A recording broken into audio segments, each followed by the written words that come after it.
Now, the story of Tim Hortons is quite an interesting one, and it all started with this man right here. His name is Miles Gilbert Horton. Tim was a nickname, and he was doing quite well playing hockey, as most of you will remember or know. The thing that he didn't have was he didn't have any kind of a pension plan, but that would change when he would get to meet this gentleman here in the trench coat. His name is Jim Charade. Jimmy Charade had been with the Vachon Company, the people who make Joe Louis cakes, and his claim to fame was not that he knew about baking, but he was totally bilingual, being born in Montreal, and he was an ex-drummer.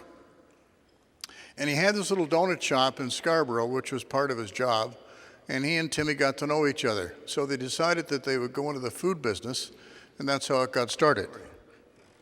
He was so strong that another event, Bobby Bond, I'm sure you know Bobby or somebody. I know the old players better than the new ones, believe me, but he had a cottage up in the Georgian Bay area, Tim did, and the fellows would come up for a break and enjoy themselves and drink a lot of beer. And they had a fridge, a full-size fridge on the front porch of the cottage filled with beer. And they kept coming up. He was trying to get a nap. Timmy liked his naps. And they wouldn't leave him alone. He went outside. Bobby saw this happen. He unplugged the fridge, picked the whole thing up with the beer in it, and put it out in the lawn. You didn't mess with Tim Horton. He was quite a guy. The thing that's interesting here is that I'm not trying to take you down memory lane because it's just fun and games. I think there's things to be learned from it. Horton's startup challenges and how they apply today. First of all, Depression-era work ethics. Just like you people in this room, nobody worked 9 to 5. They did everything and they had to do it themselves. And that same characteristic goes through for today. They worked irregular hours, entertainers and police work. A hockey player is an entertainer, and somebody plays drums, and a police officer. These are working irregular hours, and they were used to this kind of thing. They developed a new snack food category, and this one's rather interesting. Believe it or not, there really wasn't a snack food category back then. When I started with the company, I hate to tell you how long ago it was 1977. When I started with them and was working with them, I tried to get research on snack foods. There wasn't any. McDonald's is not a snack food. McDonald's is a meal. You have a beverage, you have a meal, you have a dessert, and you go home.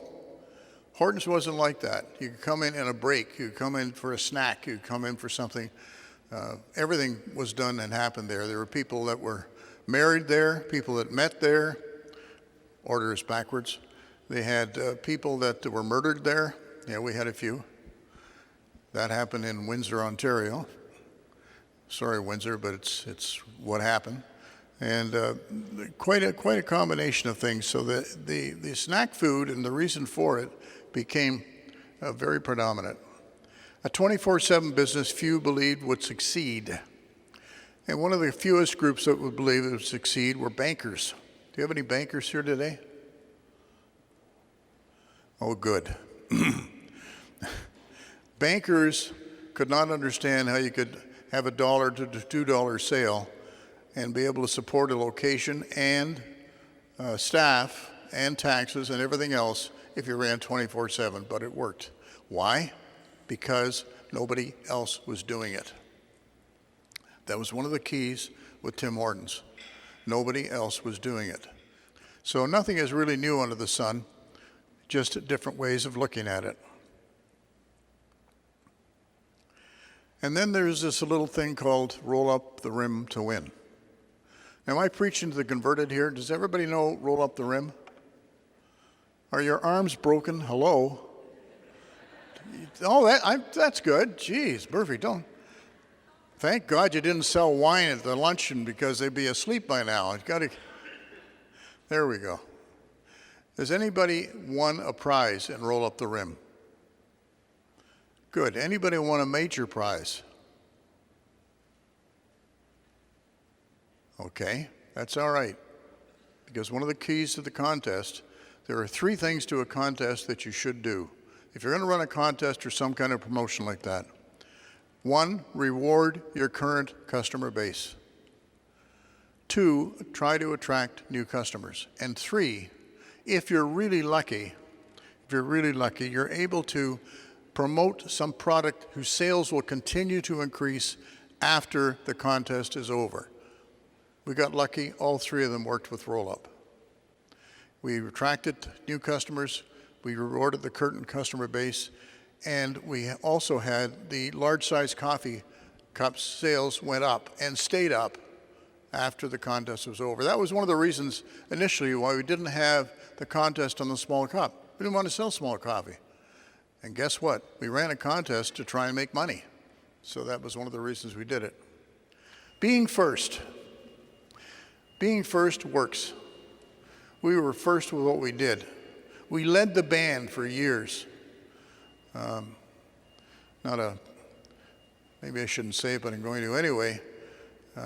What we're seem to be doing with the commercials today is I cannot personally tell the difference between Tim Hortons and McDonald's. Black uniform, red letters, red letters.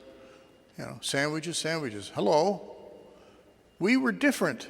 We led the band. The reason McDonald's is into coffee and cafe is Tim Hortons all over the world now. Why? Because we went after their sandwich business and won. We had more sales in Canada than McDonald's. That's something. That's something. One of the few places where they had lost out. So they attacked with a vengeance. And you can't blame them. All's fair in love, war, and business. And they did it. That's how McAfee got going. We did it. So be first. And if you can't be first, be best.